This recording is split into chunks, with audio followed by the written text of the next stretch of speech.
Welcome back to Block Party, an Insecure podcast where we dive into the untold stories of Insecure. I'm Issa Rae. And I'm Prentice Penny. And this episode is sponsored by Gatorade Lower Sugar. And we're going to be diving into season 1, episode 8, Broken AF.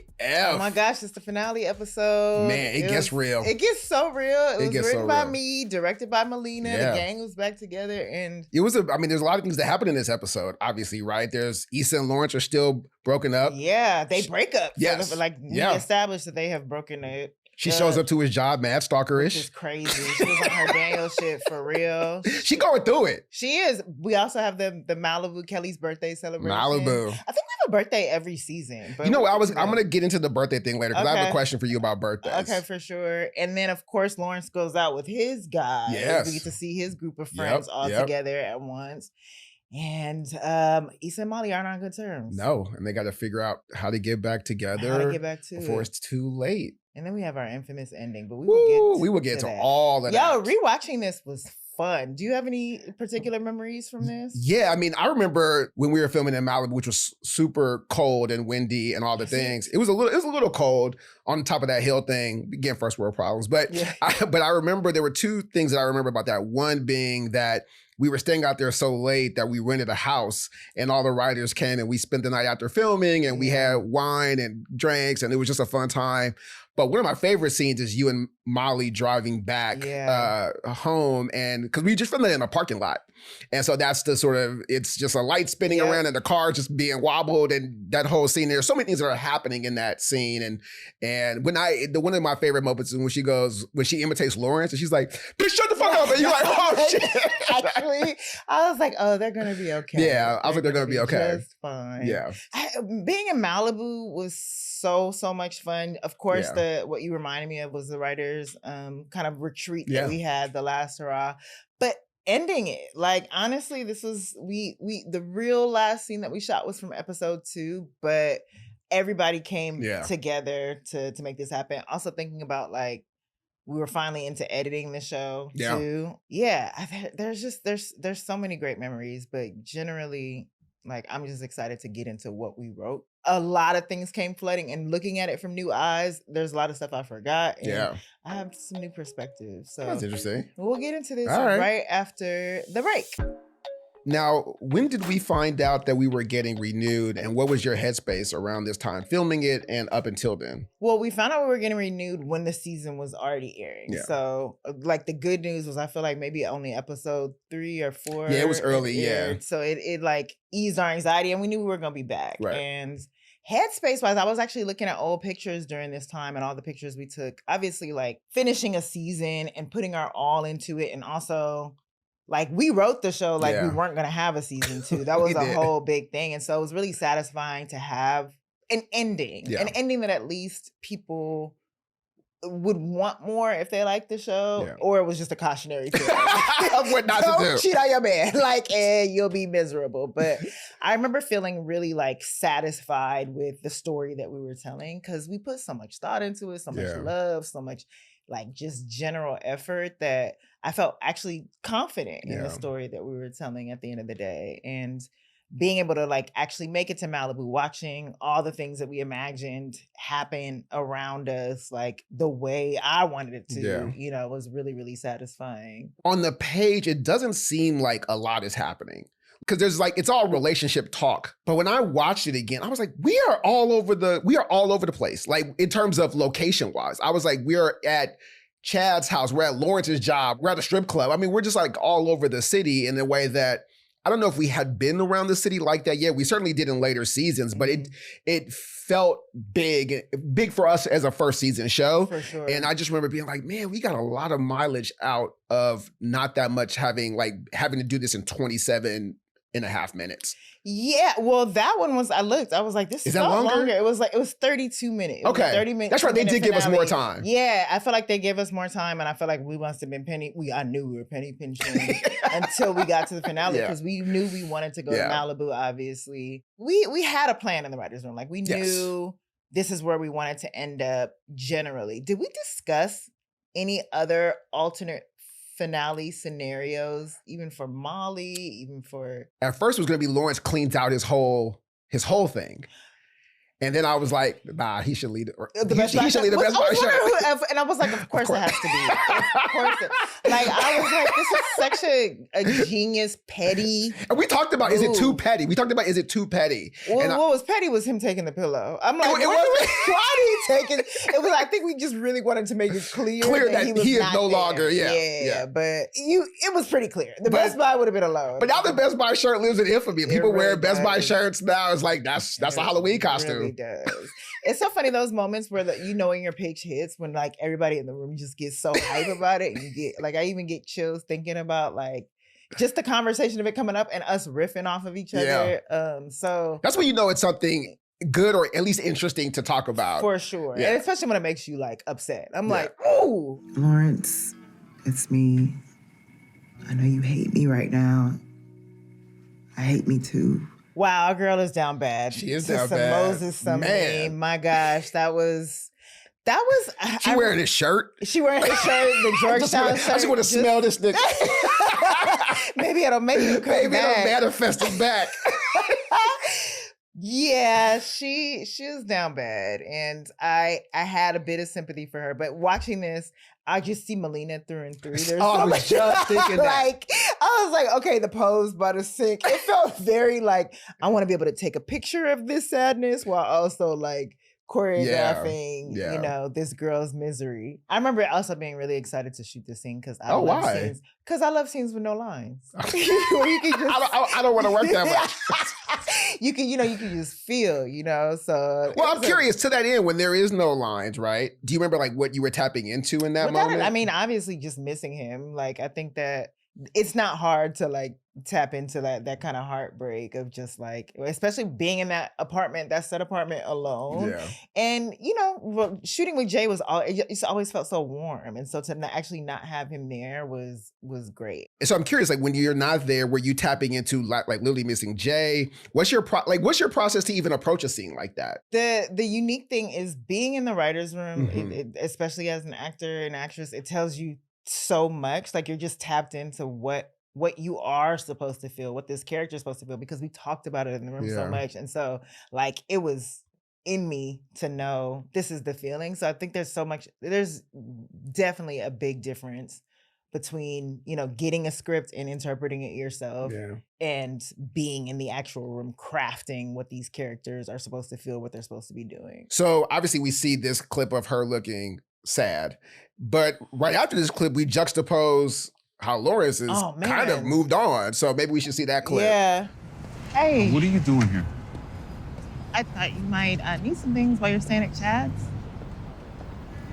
I brought you some toothpaste, some shaving cream, some panties.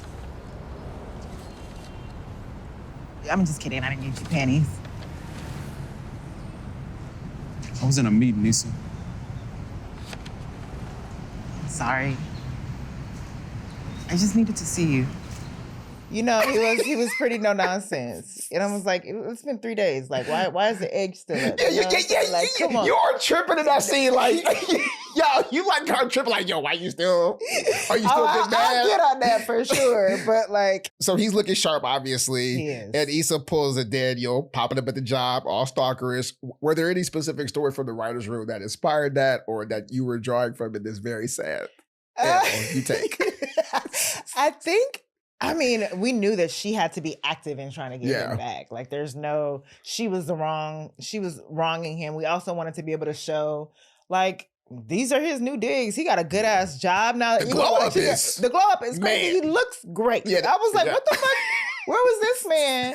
But like, even rewatching it, I was like, oh my God, Meridian. I forgot Meridian made an appearance season 1. I thought we like crafted the world in season 2, which we did, but it was like, oh my gosh, he's really in his element. He's doing what he needs to be doing. And here come your bitch ass, like, fucking, like, going, like, embarrassing him at his job, But, like, I get it. And I thought it was funny that, the Rite Aid, bringing the Rite Aid back. Rite Aid is such a huge part of the dysfunction of their relationship or the makeup of their relationship. And she also makes a too soon joke, just like he did. Just like he did. They're meant to be. Like, they are. Why couldn't he that scene shows me they both be on the same wavelength. For real. Yeah. You know what I mean? And I was like, when I remember being there for that scene, and I remember watching it. And it's the first time you see Jay, obviously in the episode before that, he's certainly angry, but it was the first time you had seen him. This is episode angry saying, Jay. hey, this is an angry Jay. And I was like, yo, he's on it. It's also, I also know this feeling when somebody breaks up with you, you're like, oh, I'm finna get fine. You got in the gym in 3 days? You got that? What the? But he didn't know she was gonna come up at his job. That was not for her. That was for the job. I feel like that was like, okay, well, fuck it then. I'm outside now. I think it's also like, I don't. He's so disgusted by her. In this scene, he's like really visceral. But being able to focus on work, I'm sure, was a welcome reprieve for him. So the fact that she's infringing on that and putting a bad taste at work in his mouth, I'm sure also sent him over. So after this, this is actually what blew me. This is when I got off of Issa's side for this episode for 2 moments where I was like, this is like crazy stupid. Her calling Molly. Oh yeah. And like the first ish words that you say is, bitch, you still mad? Like that's not the type of fight y'all had. Yes. You know, it's not that, like, actually made me upset where I'm like, why wouldn't you knew what you said to her. Yeah. You know what she said to you. That is a real, like, y'all had a really fight. It really, and to think that you could like gloss over it by joking your way through it was crazy to me. I think she thought it was like broken pussy. Like, it is the same, which is like, but Issa does a lot of things in this episode that are like, let me call back the bit to the thing. For sure. Because like you said, the character was kind of avoidant. Mm-hmm. So I think there's an avoiding of the uncomfortableness in the room, whether that's, you know, texting Daniel back, whether that's owning up to Molly, even asking like, we still gonna go on a gift? Still going out for the gift? Wild Cloud and Kelly. That's my favorite part. She like the color on the placemats. It's like, who is Kelly? This is crazy. But Molly is not with the shits at all. No. And I gotta say, throughout this episode, watching Molly, I was like, and Yvonne, she was really in her supervillain bag. She sure was. The best way. I was like, she leaned into the whole episode. Just toxic Molly. I was like, I want to see her play a supervillain because she was on it. How do we decide on Malibu for the girls' location? Being cheap. we knew we couldn't afford to go to a destination, and Malibu felt like the next best thing. And I think it was twofold. Like, we justified Malibu by saying, oh, it has to be someone's birthday. Because I remember us going back in to add like, oh, let's make it so that we're planting that Kelly's birthday trip is coming up in later episodes. That's right, we did. That's right. So it wasn't just so random. Yeah, so it wasn't random and it didn't come up. So like, I'll remember those specific lines where it was like, oh, okay, that was in the kind of rewrite of it. Well, speaking of birthdays, I mean, one of the things that we do in our show a lot is we have a lot of connections to birthdays in multiple seasons. And certainly this season starts on a birthday and kind of ends on a birthday, right? Do birthdays play a big part in your friends' lives or in your own life or your family's life? Birthdays are always just an excuse to gather. Like when you can't, especially when you're older and you're outside of the construct of like school. Yeah. And even if you work together, like it's the only excuse you have to like see your friends constantly. Mm-hmm. And I think also as writers, and I've seen birthdays appear in almost every pilot in some way. Yeah. And in a show. Because it's also just a convenient way to gather people and gather people that you don't normally see together. And some shit always goes down at a birthday sometimes. Like the realest conversations can happen at a birthday, especially when alcohol is involved. Like I think even in my own friend group, you guys celebrate each other a lot. Yeah, we do. We're fortunate like that. And like nobody cares about their birthday, but we care about getting together, you know? Yeah. And we all have memories at each other's birthday. It's something that's like significant in a minor way, significant in a major way, but it's fun to write those things. But it also is, I think, when I think about birthdays, there's a lot of expectations sometimes. For sure. Even people act like there is no expectation, there is an expectation. You're thinking about your age and you're approaching mortality. Like you're getting older and older, and especially when you attribute a numerical value to like your goals. If you're like, oh man, I'm 30 and I still haven't done this yet. You know, that's crazy. I thought I have a house and be married by now. Like, and those are now, like turning 30, I'm like, I don't need nobody's house. What am I doing? I'm not ready for that. I'm still a girl, you know? But yeah, it's just, I feel like it's a great device. Yeah. Do you have a favorite birthday celebration you've had of your birthdays, of your very few birthdays? Have you? I celebrated my birthday on the show a lot. And I honestly, any birthday that I had during Insecure, I felt like I always had a party. I don't think I had a yacht party for because my birthday was in January. Yeah. So nothing special. My favorite parties were the yacht parties when everybody would come. Like, we started that season, the beginning of season 2, right before season 2 premiered, and it became a tradition. But generally, I'm lucky to share my birthday with my best friend, and so it is always like an occasion to link up. Yeah, shout out to that. What about you? I feel like you're so anti, and you're over the holidays, kind of. Yeah, mine is in December 1st, and so there's a lot between Thanksgiving. Our family has a lot of birthdays. Like my son's birthday's in December, my wife's birthday's in December, Christmas is in December. So there's a lot between Thanksgiving and her birthday and New Year's. That's like a lot. But the most recent birthday I took was for 50th going to Egypt. Like that was like, that was amazing. And so having like all my friends there, my family there, my kids there, seeing like where we come from, it was just, it was like, I remember I came back being like, white people better not tell me shit. I seen it. I seen all of it. I remember you planning that. I want to say you planned that like 4 years in advance. It was 3 years of planning. Wow. It was 3 years of planning. Which I guess you have to if you wanted to like, you know, make sure that a lot of your friends with families came. 100%. Because you know, with niggas, you gotta like, but hey man, 3 years from now. Yeah. You can't just spring Egypt on niggas, right? Don't. Yeah, don't plan nothing for this. So, but it was great. But generally birthdays, I'm like, it's fine. Obviously, speaking of birthdays, it's Kelly's birthday in the show. And the girls go out to the club. They have a whole weekend plan, and she tells the group she's bringing back the game We Did Say. Now, do you remember how we came up with this game? Because you're a big game. I'm a game person all day. I'm always the one in my friend group like, let's play a game where we tell each other's business because I want to know your business.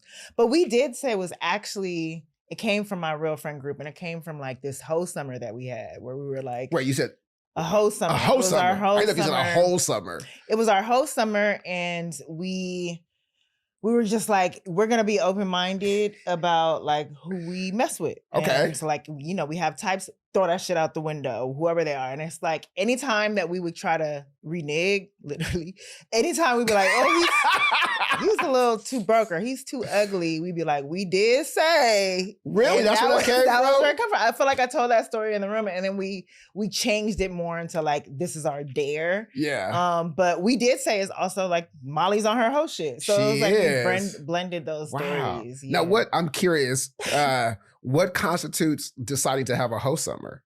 It was just, we were outside. We all felt good. We were all single, obviously. We were all single, and it was the first time I had like my apartment. This was in college, and it was like, I want to say our senior year of college, or maybe going into senior year.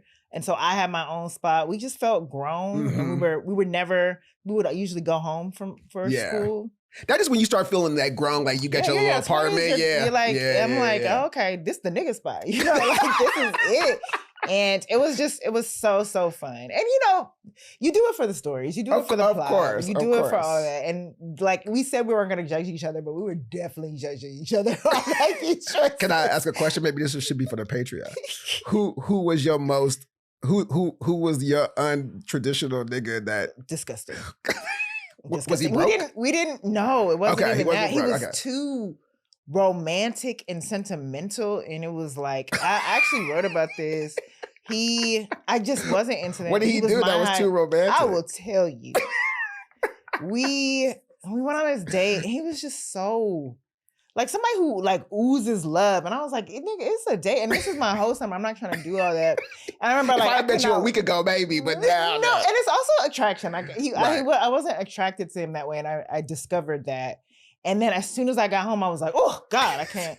And then he called me, and he was like, I was like, hello. He was like, come outside. And I was like, no, I'm not coming outside. And he was like, well, look out the window. And I was like, oh no. Okay. I'm looking out, and he was like, look at the moon. Shut up. Shut up.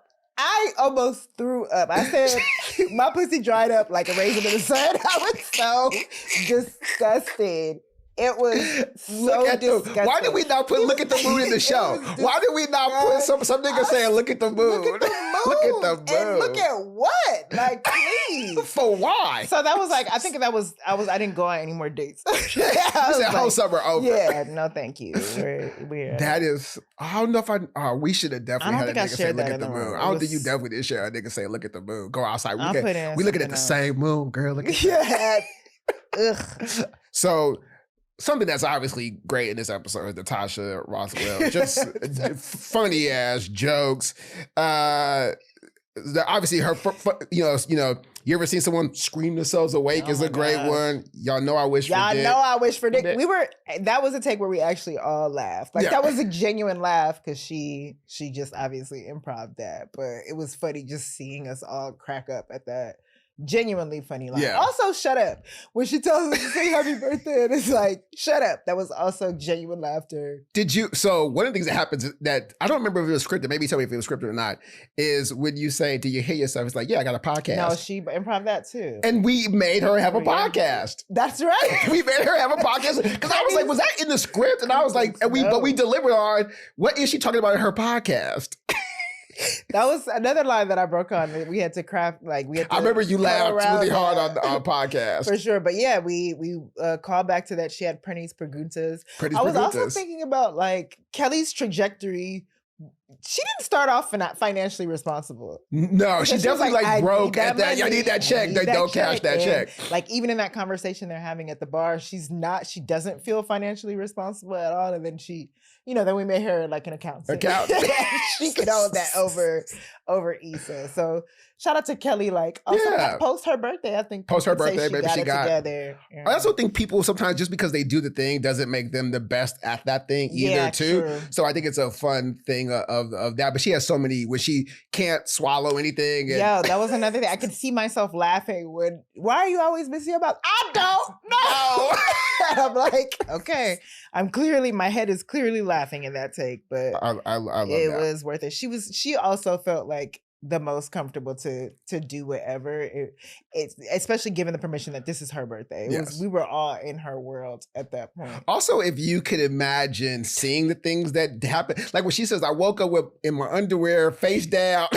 I was like, what happened? I laughed because she was disappointed that she still had her drawers on. Yes. I was like, what? Did you want him to take advantage of you? You idiot. That's what I said. When she said that, I said, yo, this is wild. I was like, when Kelly woke up and she's like, oh, man.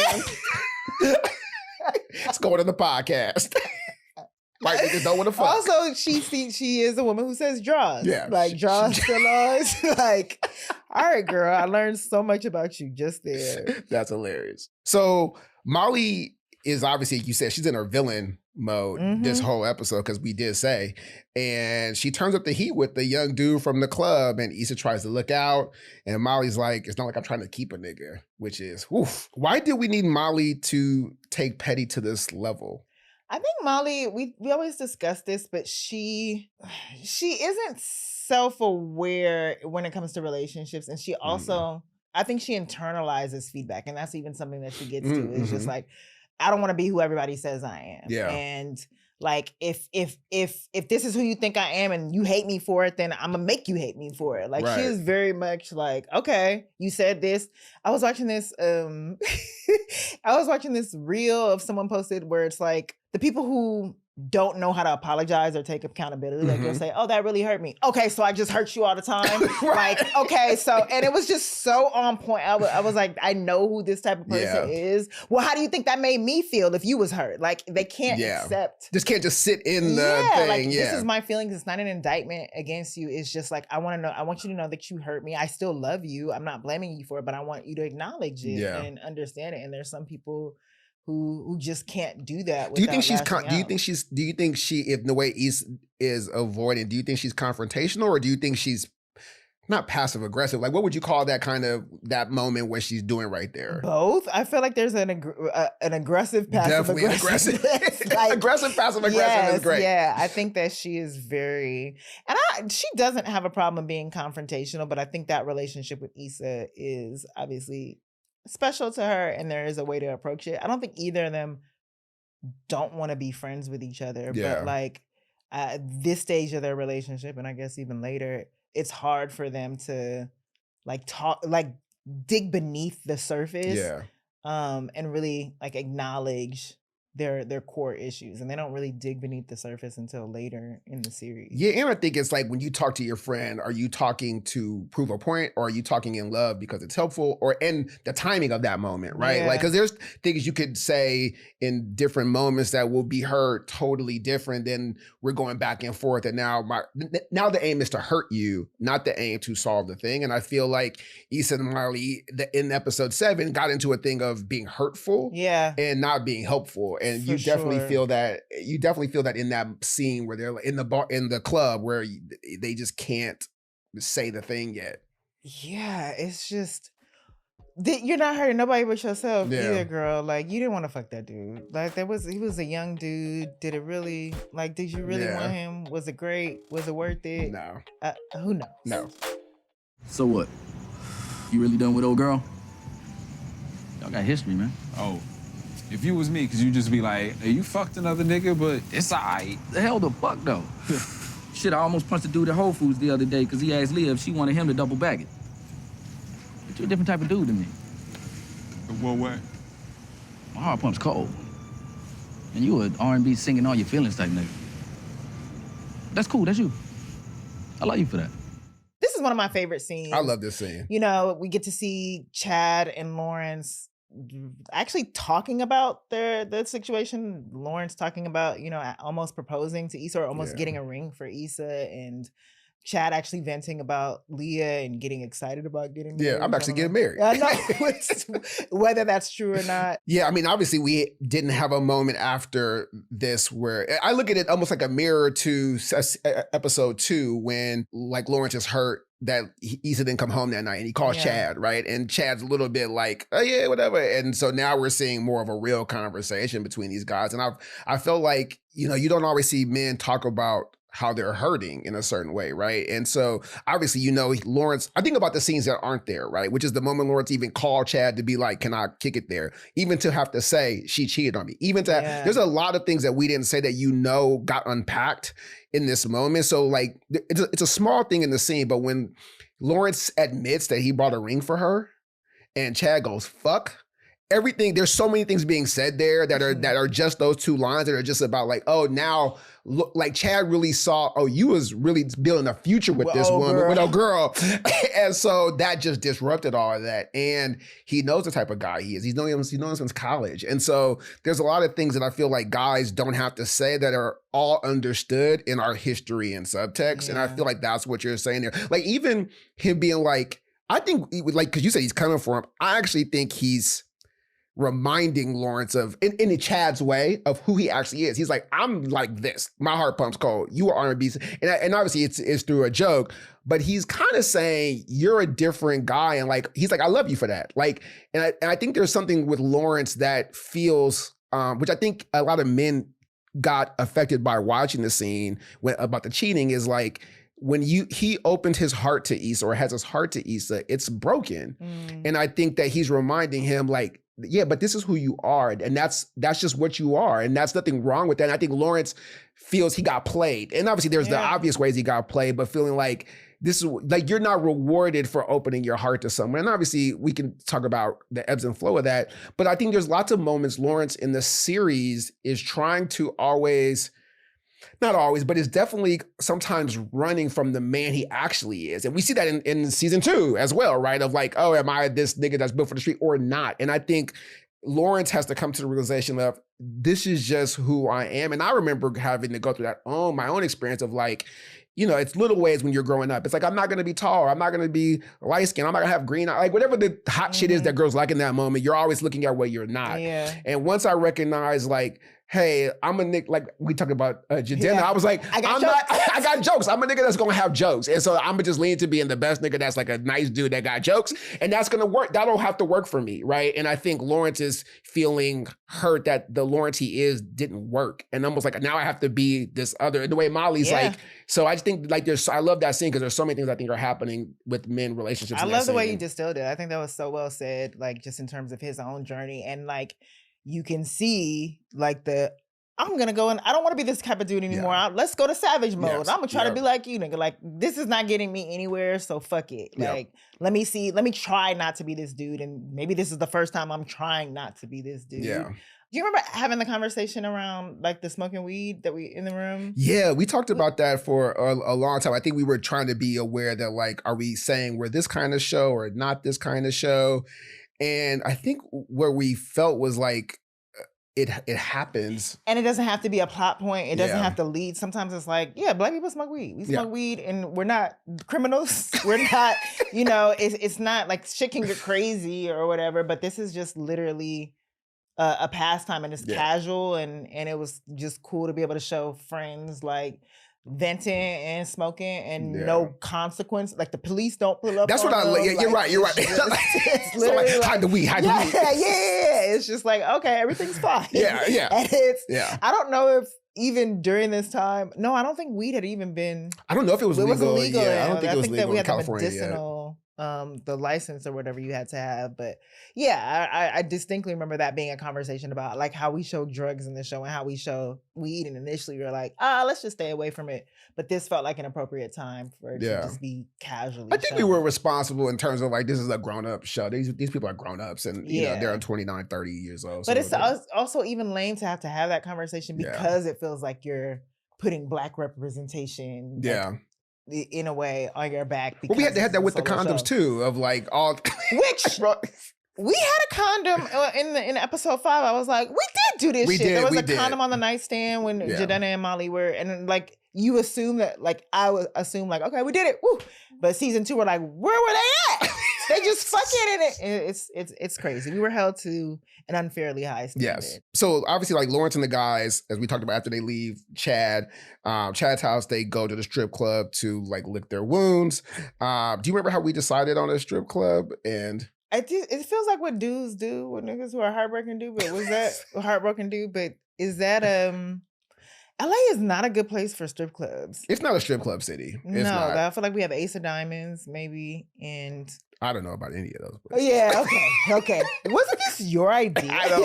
It's so long ago. I don't remember. But I definitely feel like it's a place where you can certainly, when you're that age, in certain ways too. But the one thing I remember about this scene was, because, you know, we have a lot of talk about like when the girls are discussing like Jared's sexuality or whatever the issues of the day are.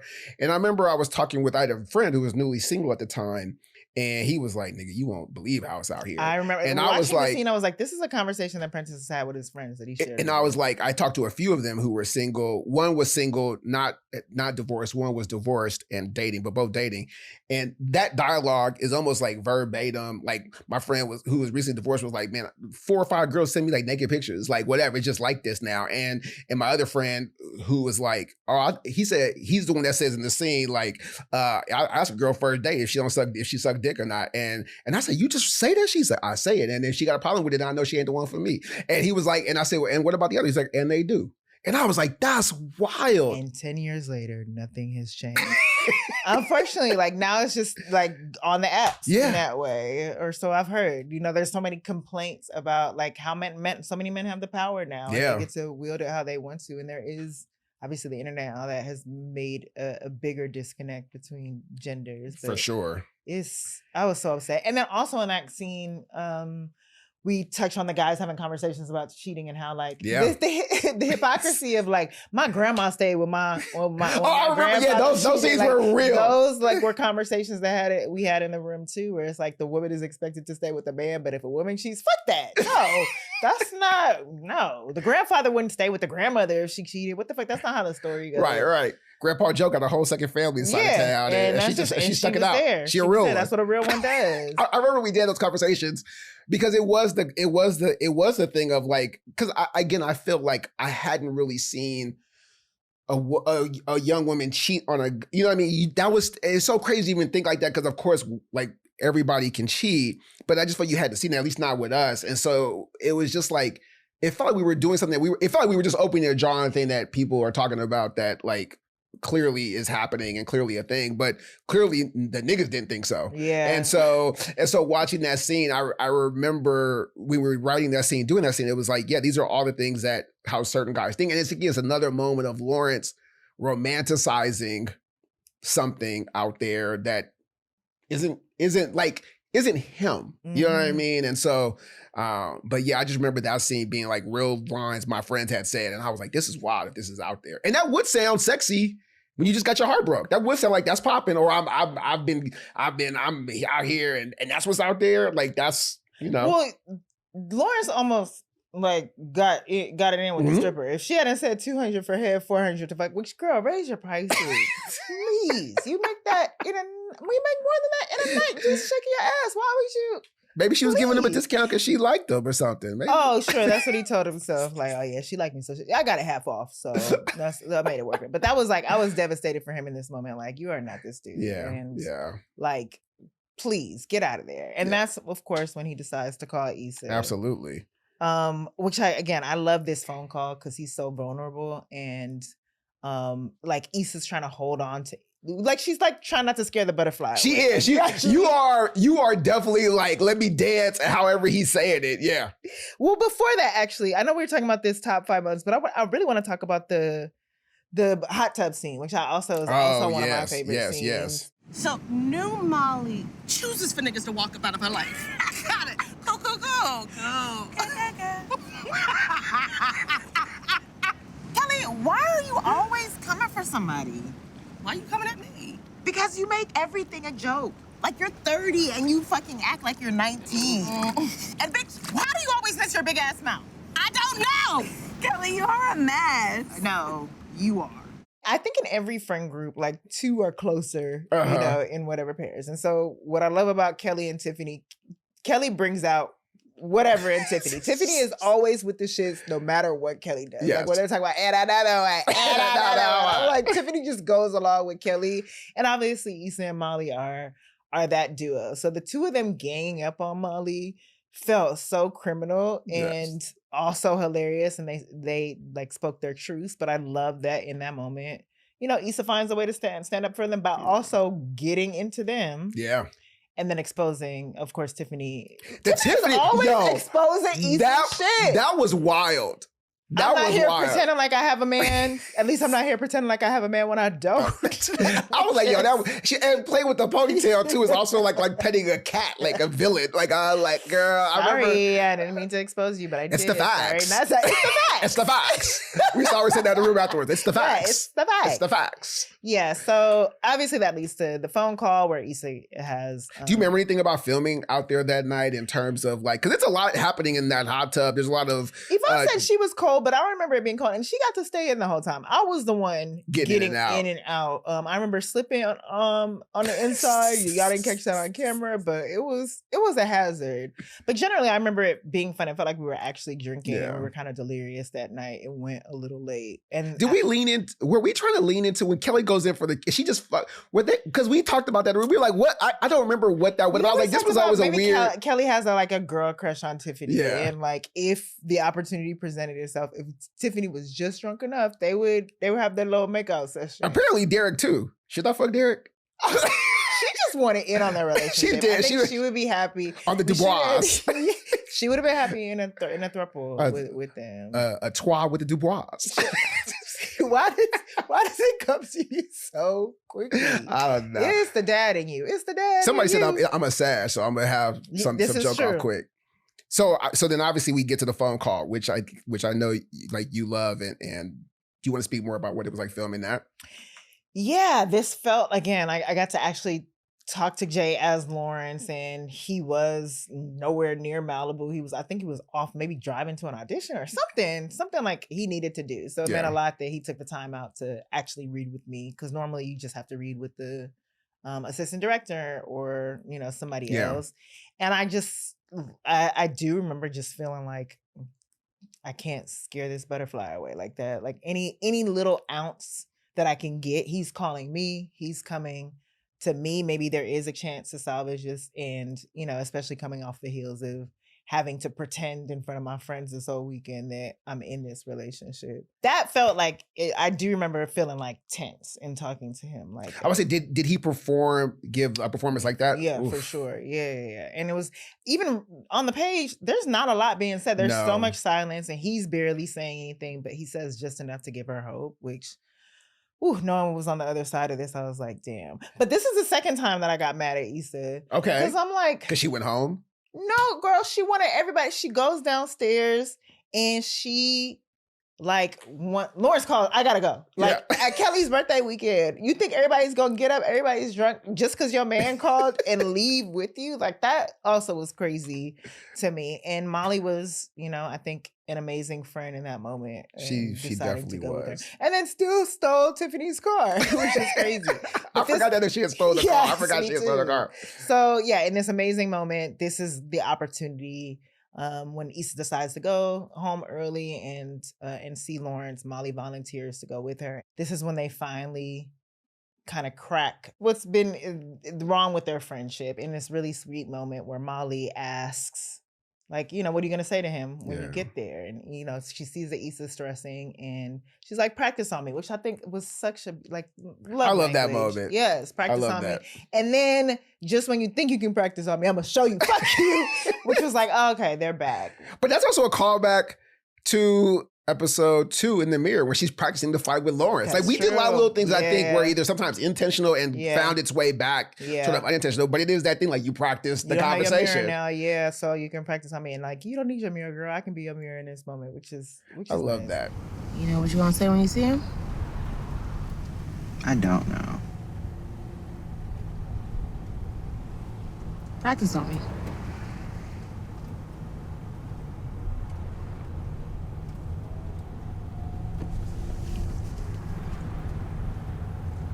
I'm so sorry. Fuck you!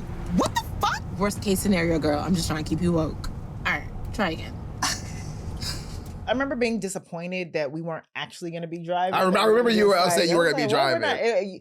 There's nothing like actually doing the thing that you're supposed to be doing when you're performing in a scene. And so when I was like, somebody's just going to be bouncing the car. We're supposed to have this moment. This is so whack. But, a testament to like the bond that also Yvonne and I built. It was just, it felt like one of the easier scenes to shoot. And, it's so crazy just to be on the other side of it. Like, from a writer's standpoint, it was exciting as fuck to write this ending. It was just being like, oh man, we're about to pull the rug over, play with time, and like trick the audience into thinking. But in the rewatch, I was like, I'm the audience. I'm the audience. And I don't like that. I don't like that for her. Like, why say we could talk about it and you just go leave? So yeah, it was just, it was impactful. And of course, I love those 2 songs. So the song is great. Come Out and BJ, the Chicago Kid, let out our finale, and Molly being there for her in the end. But like, is there any more you want to say about the decision? Yeah, so I want to back up a little bit because I've been diced. This was the ending that broke the internet, right? Mm-hmm. And so, because we did a lot about like, what are going to be the things that lead you to believe how time has passed, but not too much, right? Yeah. So we use the key and Thug Yoda and all the bloods are gone, and the key is there, which is obviously a mislead of he could be in the house, right? So so we knew we had these little things that we could say like, oh, okay, he's been here for a second or whatever. When do you think he made his? Because I have a thought about when I think he made his decision to leave. When do you think Lawrence was like?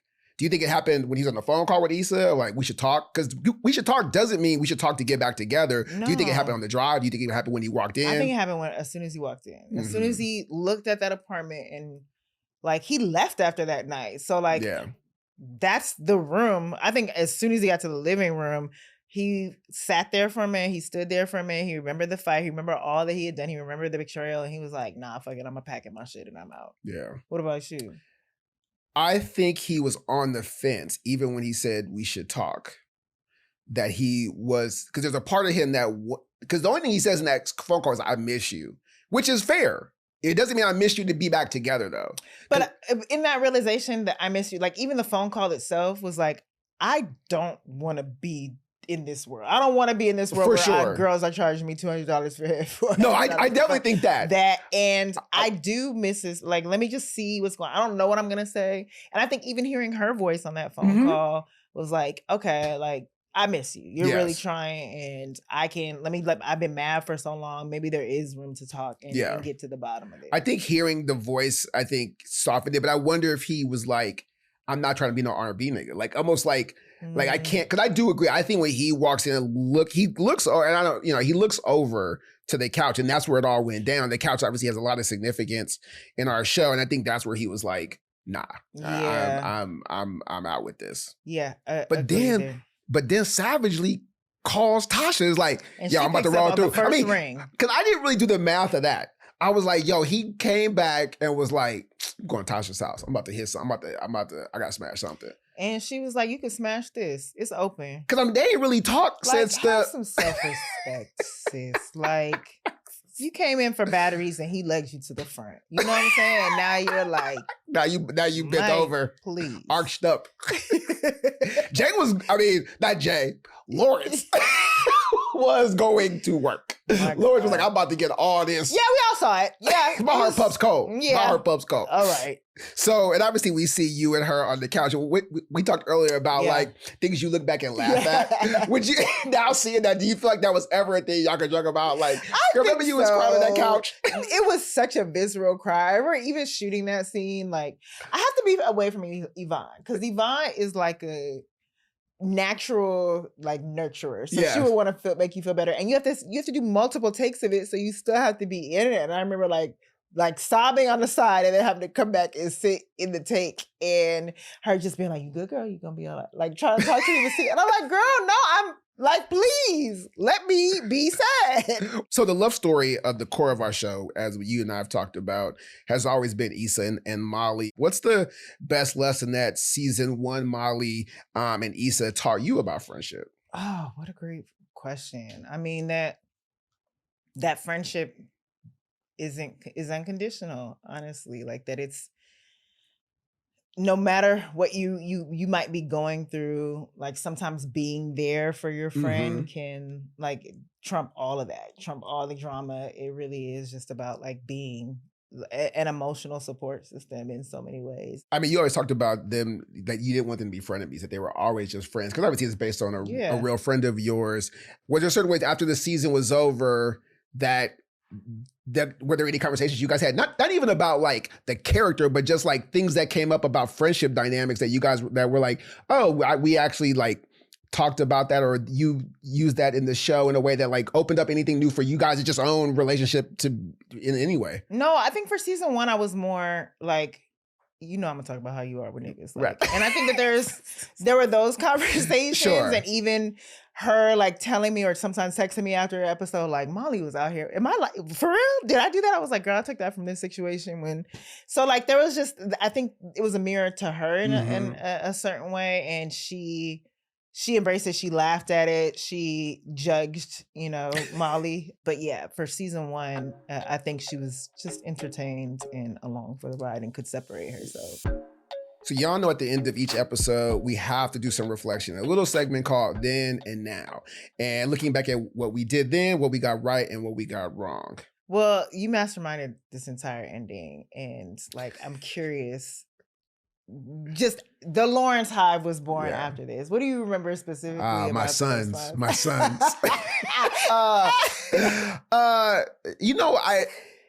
I knew it would hit because I was like, if I saw that in our show, I would be like, that's cool.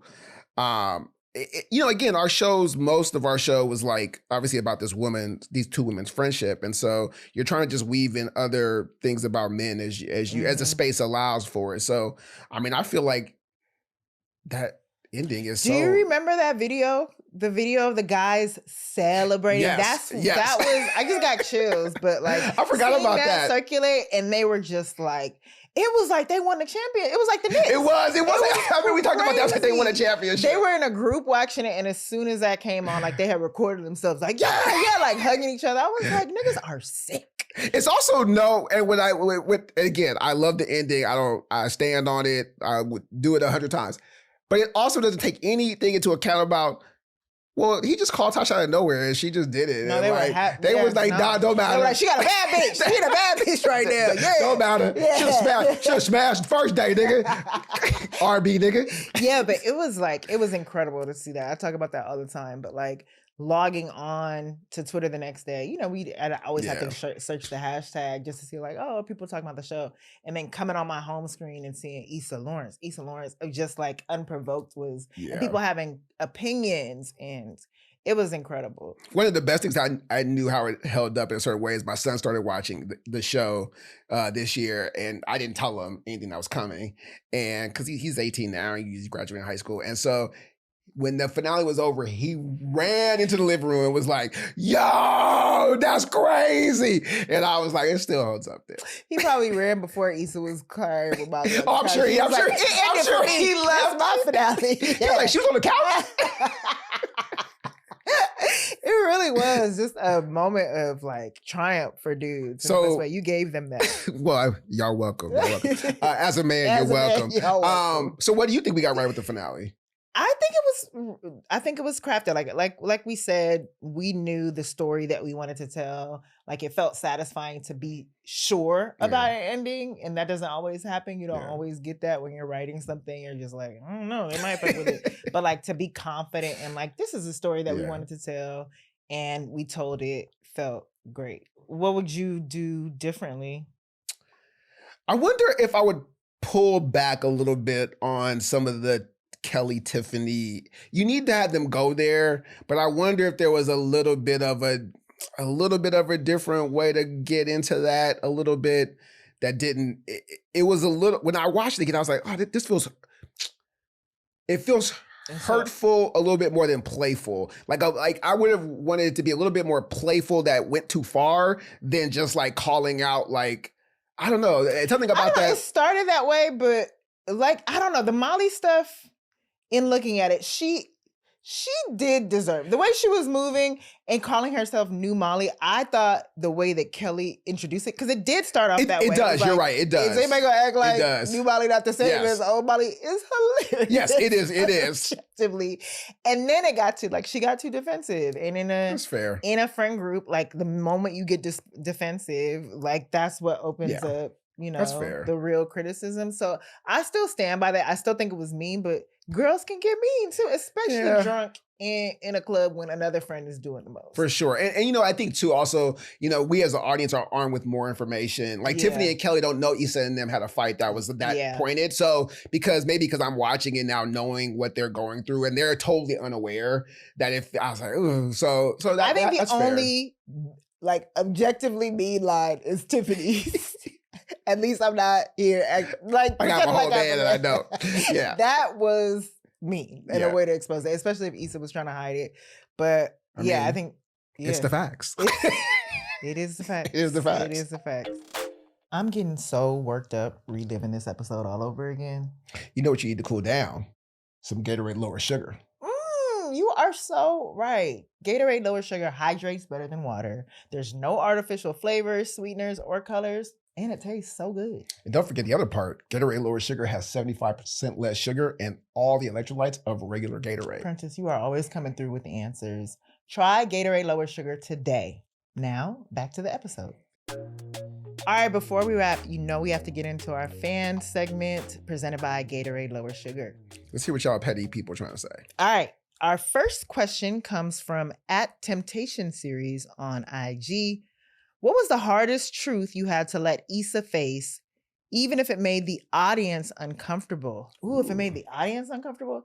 We were big on truths is different than like making the audience uncomfortable because of Issa's decision. Sure. Like I would say like they're separate for me. Okay, what are they? I guess where the audience is uncomfortable is like just like we wanted to lean into Issa's awkwardness. We wanted you to like understand like all her quirks and like no matter if you would approach a situation differently, like having the audience live in those moments of discomfort with her and awkwardness and stupidity. Like I think we reveled in that.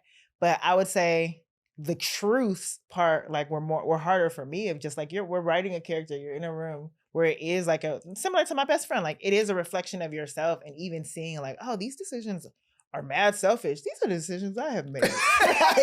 This is the way that she may view herself. Yeah. Even like in like I'm embodying this person, and I've always described it as a younger version of myself, but it was so much closer to where I was in life.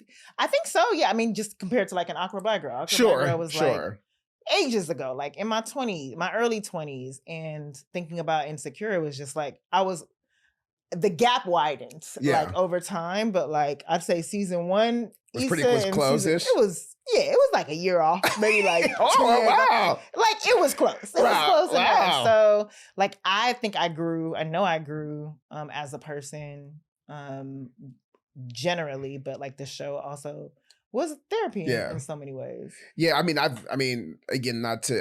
thought you always had such a healthy openness about like things you have done or things your friends have done or mistakes you've made. So I think that just empowered everyone to also say those same things too, right? So I applaud you for that. Well, thank you. You're welcome. Okay, one more. At sticky_V. I wonder what's sticky, but on IG asks, do you think Issa Dee would have forgiven Lawrence if he was the one who cheated? I know I wouldn't be interested in that story. I just wouldn't. Like that story is on every soap opera, every show, every Mary J. Blige song. Like I'm good. Yeah. Not every Mary J. Blige song. What about you?